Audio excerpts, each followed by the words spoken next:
그래서 이거를 제가 얘기를 해야 되나 말아야 되나 굉장히 고민스러운데 있는 그대로 말씀을 드리겠습니다. 그 16년에 그 대북 임무 준비를 했습니다. 그걸 한 6개월 정도 이렇게 계속 준비를 했는데 그 지시 중에 하나가 다른 뭐 불합리한 지시도 있었는데 그건 제가 다 안고 가고 할 수 있지만 또 안전하게 제가 만들면 되는데 노상원 사령관이 그 임무 끝나고 요원들을 제거하라고 그렇게 지시를 했었습니다. 그래서 어떻게 제거하냐 하니까 폭사시키라고 해서 폭사. 그래서 폭사의 방법이 그 원격 폭파 조끼를 입혀가지고 임무 끝나면은 들어오기 전에 폭사시키라고 그래서 저는 그 얘기 듣고 아 이건 같이 하면 안 되겠다 이런 생각이 들었고 결국은 그거를 얘기를 안 한 건 얘기하면은 또 뭐 사령 부대장도 교체되고 다른 방법을 할 수 있기 때문에 결국은 그걸 제가 안고 제가 준비 안 하고 안 하기만 하면 되는 거니까 저는 100% 안전하게 다 살려서 돌아오는 게 목표이기 때문에 그런 지시가 그때 그 사람의 어떤 그런 잔인한 면, 반인륜적인 면을 봤기 때문에 그 계엄 수첩에 적힌 용어들이 전혀 낯설지 않았습니다. 북한에 투입된 우리 요원들을 원격으로 몰살하려 했던 전대미문의 폭탄조끼 사건, 그리고 비상계엄 당일 우리 군이 서울 상공을 가르며 감행했던 불법 작전의 실체, 이 무시무시한 국가적 음모들을 목숨 걸고 세상에 알린 공익 제보자가 지금 간첩 취급을 받으며 압수수색을 당하고 있습니다. 홍장원을 비롯해 국가를 구한 영웅들이 왜 도리어 공권력의 표적이 되고 있을까요? 지금 이 증언을 했던 박민우 준장이 원래 정보사령부 100여단장. 근데 문상호랑 싸우고 지금 좌천된 거죠. 문상호랑 싸운 걸로 항명으로 지금 기소돼가지고 재판받고 있는데 이 양반 지금 못 벗게 생겼습니다. 이게 지금 내란의 마무리가 이런 식이라는 거예요. 노상원이 원래 저 박민우에게 시키려고 했습니다. 배탈. 문상호는 기획행정이고 이분은 블랙. 현장 블랙이기 때문에 이런 걸 잘하잖아요, 시키면. 근데 저분이 그걸 안 하니까 바꿔버린 거죠. 이 군단으로 내쫓은 거죠. 근데 지난 6월에 제가 보니까 문자로 이런 게 온 거예요, 저한테. 설계도 같은 게 온 건데 제가 폭탄 조끼를 만든 사람입니다. 뭐 이런 식으로 온 거예요. 제보가 온 거야? 폭탄 조끼 뭐 관련 회로도입니다. 이렇게 온 거예요. 뭐야 이러고 그냥 잊어버렸어요. 이렇게 하고.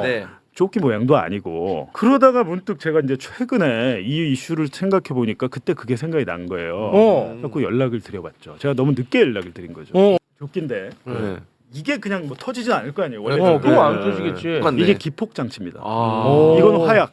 그리고 지금 이 TNT 뭐 이렇게 화약 같은 거 덩어리 폭탄이라고 지금 써 있는데 이 화약을 등 쪽이나 이쪽에 넣고 제일 중요한 게 이거예요. 원격으로 터뜨리려면 기술이 있어야 되잖아요. 그렇죠. 기술이 없으니까 의뢰를 한 겁니다. 정보사에서 거기서 만들어 준 거예요. 의뢰받은 분이 제보를 한 거야. 그렇죠, 그 업체. HID 요원들이 저때 당시 상황이 뭐냐면 목함지뢰 사건으로 우리 병사 2명이 다리를 잃잖아요. 수상을 당해요. 그래갖고 대북 보복 작전이 있었어요. 제가 전에 여기서 한번 말씀드린 적 있는데. 북한에 넘어가서 복수를 했습니다. 복수를.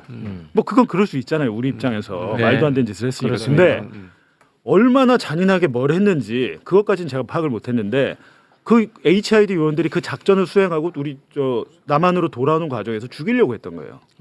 그 지시를 했는데 박민우 당시 HID 부대장이었습니다. 저분이 HID 자기가 속초 부대장이야.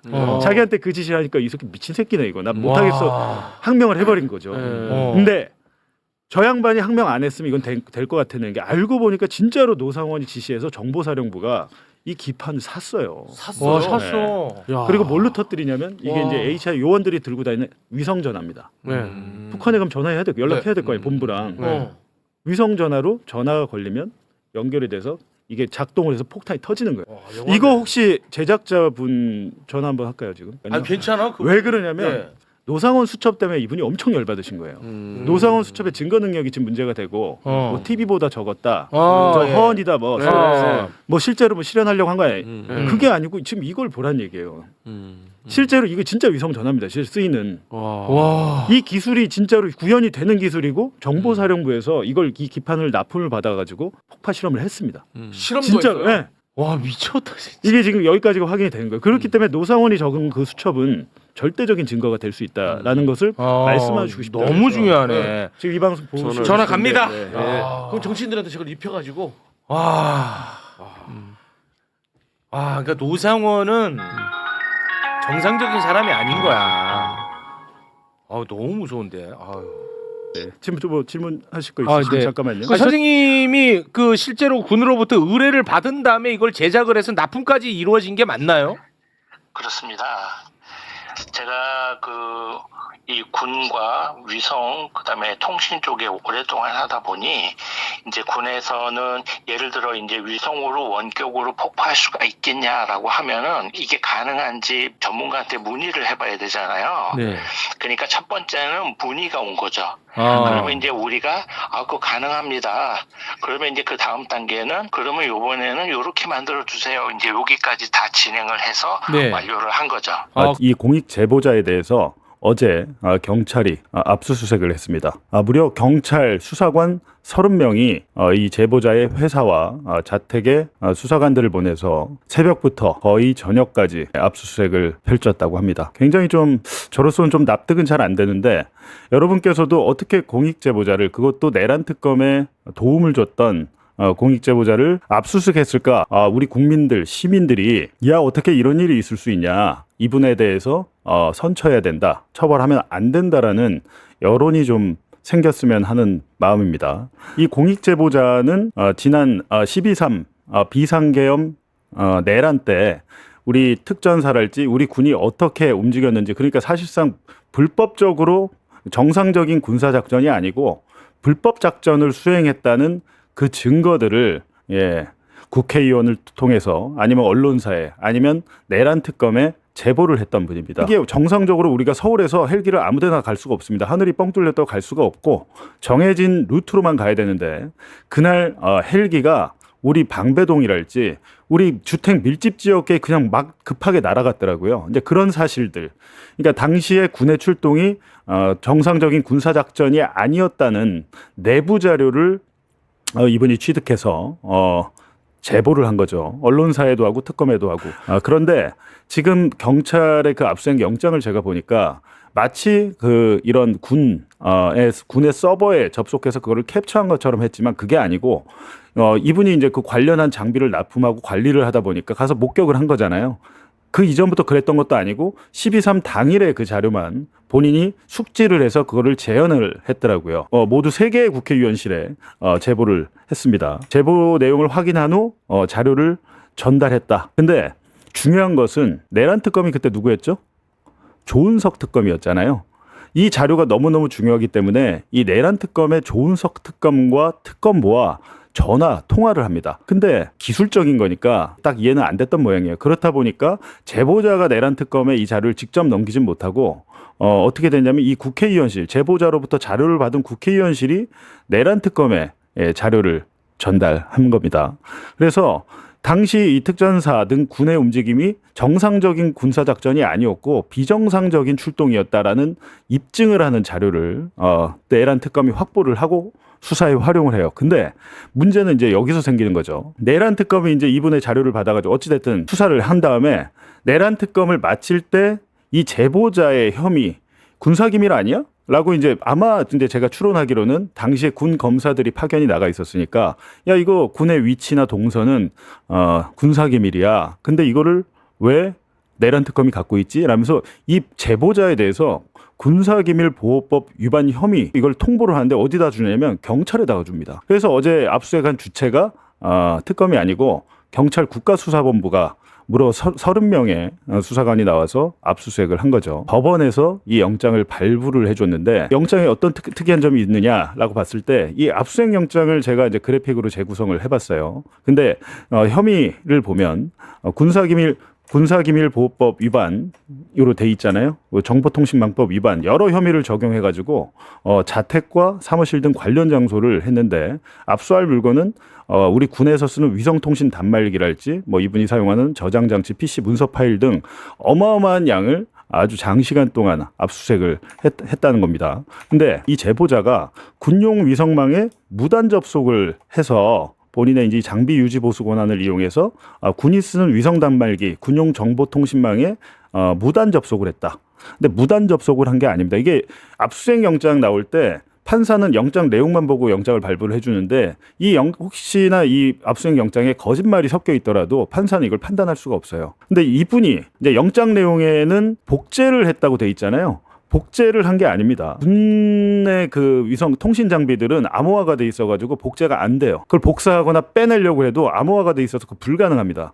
근데 여기 영장에는 복제라고 돼 있어요. 그리고 특수작전 위치 정보를 뭐 도식화했다. 당시에 특전사 등 최정예 특수부대의 실시간 동선, 주둔지 헬기장 위치 이런 것들을 위성 지도에 도식화했다. 그대로 갖다 베낀 게 아니고 이제 복기를 해가지고 만든 자료였는데 이걸 가지고 마치 그냥 컴퓨터에 접속해서 무슨 간첩처럼 마치 간첩처럼 빼낸 걸로 압수수색 영장을 받았습니다. 그래갖고 결과적으로 군사 기밀이 외부로 유출됐다. 그러니까 이걸 빨리 회수해야 된다. 이런 명목으로 영장을 받은 겁니다. 영장의 내용은 실제 사실과 많이 다르다. 제가 취재를 해보니까 당시에 헬기 타고 국회 둔치에 내렸잖아요. 그 헬기에 대해서도 이 시스템이 갖춰져 있나 봐요. 그래서 헬기의 위치, 고도, 속도, 방향각 모든 정보가 본부로 전송이 됐죠. 근데 당시에 이 헬기의 경로가 정상적이지 않았고 사실상 그게 수방사에서 이 헬기 동선을 통제하는 간부가 거기를 지나가겠다고 하니까 못 지나가게 한 30여 분간 막았잖아요. 그 막아가지고 이 계엄군이 늦게 도착해서 국회의원들이 체포가 안 됐던 것이지 계엄군이 한 30분, 40분 일찍 왔다면 완전히 상황이 달라질 뻔했던 겁니다.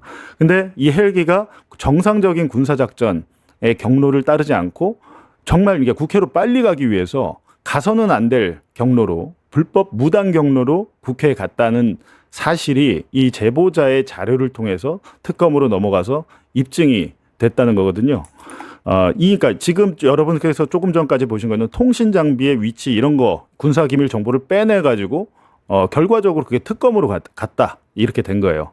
그런데 특검에서 사실은 정상적인 압수수색을 제보를 받았으면 이 제보자를 공익 제보자로 신분을 보호해주고 압수수색 영장을 받아서 가서 특검에서 가져오면 되는 거거든요. 근데 그런 절차를 안 거쳤던 것 같아요.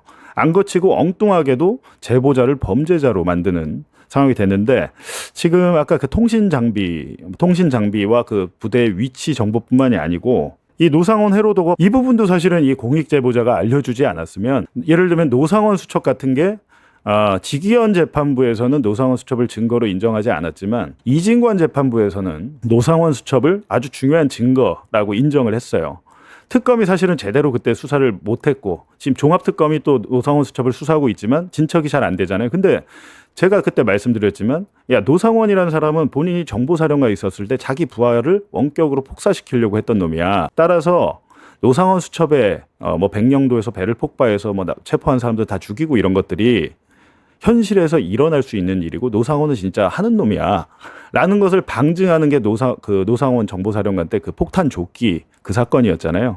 근데 이거에 대해서도 실제로 샘플이 만들어져서 정보사에 납품이 됐다는 것을 이 공익 제보자의 제보와 폭로를 통해서 처음 확인이 됐던 겁니다. 이렇게 중요한 역할을 한 공익 제보자를 지금 어이없게도 내란 특검이 범죄 혐의를 만들어서 경찰에 통보하고 경찰이 지금 어제 압수수색까지 펼쳤고 이 제보자가 다니는 회사는 지금 망하게 생겼다. 누가 이제 쓰겠습니까? 야, 저 사람 뭐 유출하는 거 아니야? 그게 아니고 평소에 그런 일을 마치 이 사람을 압수수색 영장에서는 간첩처럼 묘사를 해놨는데 그게 아니고 12.3 비상계엄 당일에 그 계엄군의 정보만 본인이 복사한 것도 아니고 그거를 이제 보고 본인이 다시 복기해서 시각화해서 내란 특검과 국회의원들에게 제보를 했는데 거기에 대해서 지금 경찰이 압수수색하는 게 과연 맞는가라는 생각이 듭니다. 최근에 지금 홍장원 전 국정원 1차장에 대해서도 그렇고 조성현 대령에 대해서도 그렇고 내란 특검이 지금 하고 있는 일들이 진짜 저는 쉽사리 납득은 되지 않는다. 이거를 무슨 어디다가 적국에 넘기려거나 그런 나쁜 목적으로 한 게 아니잖아요. 공익제보의 목적으로 했는데 내란 특검에서 공익제보자로 이제 지정을 좀 미리 해놨으면 지금 수사를 받아도 무혐의로 그냥 끝날 텐데 내란 특검이 그런 공익제보자 지정은커녕 범죄 혐의를 만들어가지고 경찰에 사건을 넘겼더라. 이 부분에 대해서 좀 공론화를 하고 이 공익제보자가 부당한 처벌을 받지 않도록 우리 시민 여러분께서 지켜주시면 좋겠다.